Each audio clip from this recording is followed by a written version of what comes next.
Bonjour à tous, une ouverture prudente à la Bourse de Paris dans le sillage du net repli des places asiatiques et du séisme sans précédent qui a frappé le Japon.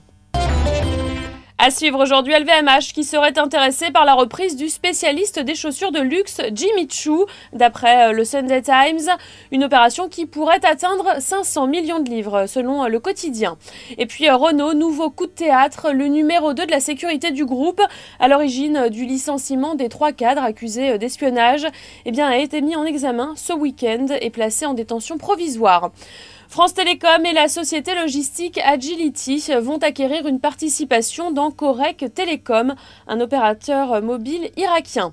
Et enfin, on suivra de près le secteur pétrolier alors que le baril de WTI repasse sous le seuil des $100, au plus bas depuis la fin février. Et on revient à présent sur les résultats annuels d'Altran Technologies marqués par une nette amélioration de sa marge opérationnelle courante. Elle ressort à 4,8% contre 2,2% un an plus tôt, avec une nette embellie au second semestre. Le résultat net lui est en perte à hauteur de 26 millions d'euros contre 75 millions en 2009.